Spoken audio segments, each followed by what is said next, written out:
I used to spend the night in hotel parking lots. What was I gonna do? I ain't had nowhere to stay, so I lived in the car. I had $35. And I said, come on, God, man, I've been trying to make this dream come true. You done left me out here like this. And I was crying so hard that he just said, I didn't like hear a voice or nothing, but he spoke to me in Harvey. He said, if you get up, I'm gonna take you places you ain't never been. Now I was finna quit. So I said, skip it. I'm gonna quit anyway. So I got in my car, I went to a payphone, and I was gonna call my dad. You remember back in the day where you could punch in a code and call your answering machine and get your messages?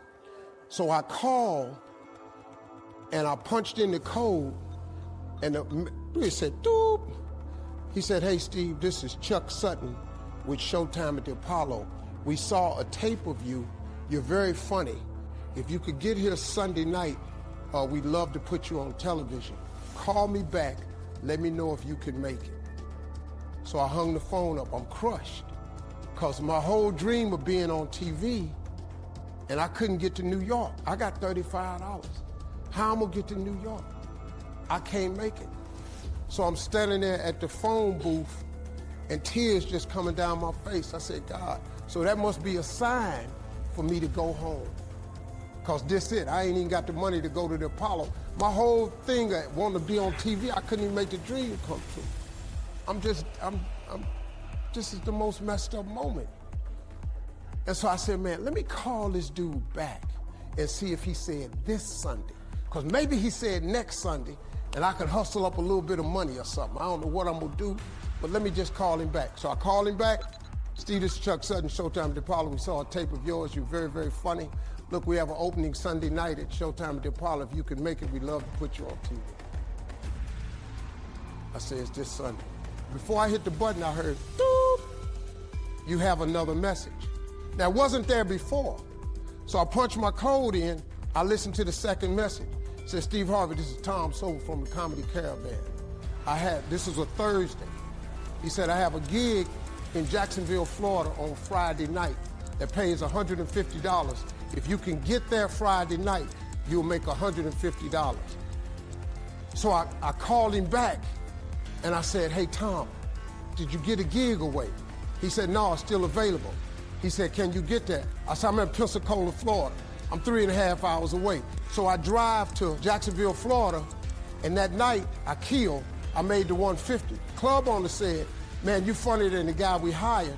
If you stay tomorrow night, I'm gonna give you another $150. So now I got $300 now. So I get on the phone, I call Chuck Sutton. I say, hey man, is the gig still available at Showtime at the Apollo? He said, yeah, we got one opening left. I said, I'll be there. So I called Eastern Airlines, who used to be open back then. They had a special for $99 going from Jacksonville, Florida to New York round trip. So I parked my car at the airport. I got it.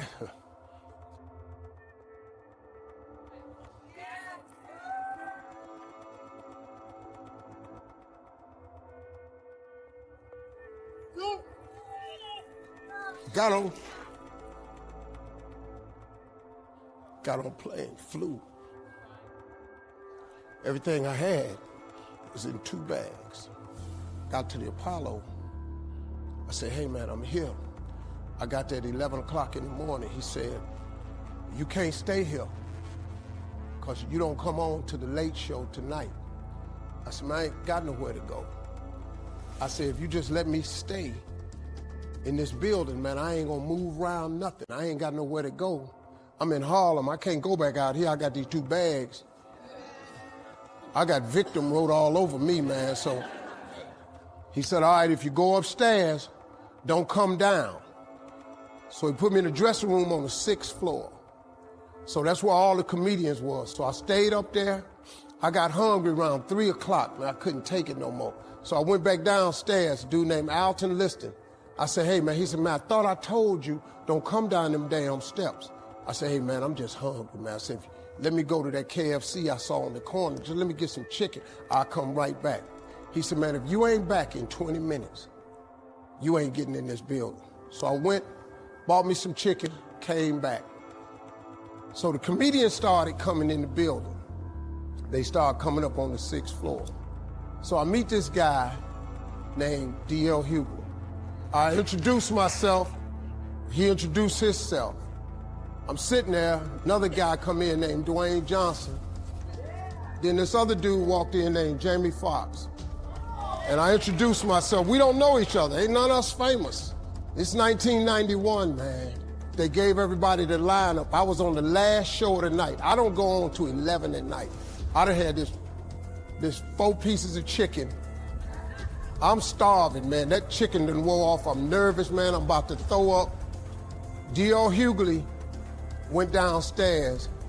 D.L. Hughley got booed off. Dwayne Johnson got booed off. Jamie Foxx went down there and got booed. They booed Jamie, then Jamie started singing. And then they started clapping. And Jamie had their ass, then he went back to them jokes, and they got his ass. So I'm walking down the steps and I see Jamie sitting on the steps. I said, hey man, hang in there. He said, man, that ain't never happened to me before, man. This is crazy. This Jamie Foxx, man, one of the most talented people in all of comedy. And now, you don't even know how nervous I am, man. I can't even, my breathing is shot because these dudes been booed. So I walk out, I had wrote this joke. Mike Tyson had got in a fight in Harlem with this heavyweight named Mitch Green. Mike Tyson had hit the dude in the eye in the store. Now he was on the news, his eye was swollen. So the joke I wrote was, they was interviewing Mitch Green and he was telling everybody what happened, but his eye took over the interview. And I wrote this joke that his eye started talking and was just, I tell you what happened. The heavyweight champ's fist is coming towards my face. I just said, Lord, Lord, Lord. And I wrote this whole joke about this dude's eyeball talking. And when the punch came, and all this here, the Apollo, man, they went crazy. They lost their mind. I got a standing ovation, man. I walked off stage, man, just started crying. I couldn't believe it. And they paid me. I made $750 for being on TV for one night. I'd never made $750 telling jokes in one night. And so that was my first television appearance. A couple weeks later, Sinbad was the host of the show. He got this job on a different world. And so he quit. And so Mark Curry became the host. And then Mark Curry got hanging with Mr. Cooper, and he quit. And they came to me and said, would you come back to New York and host amateur night for us to just try you out? Oh, ain't no problem. And so I went to New York, I hosted amateur night, and I was killing. But every time we went to commercial break, I was supposed to let the warm-up act take over like Ruben does.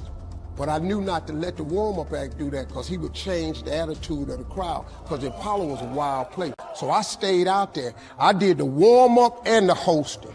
And I created a bond with that audience. And that's how I got on TV. It was my very first TV show.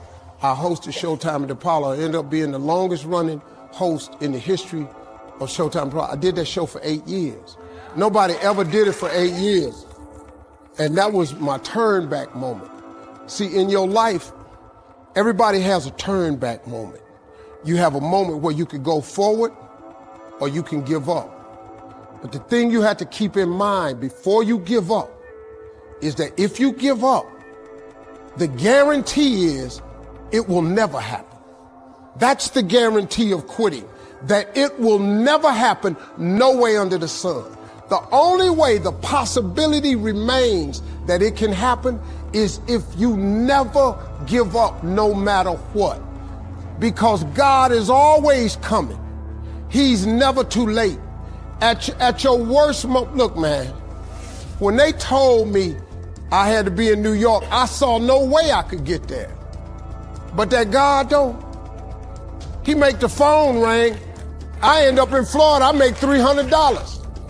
Then I go to New York, I make $750. Almost got $1,000.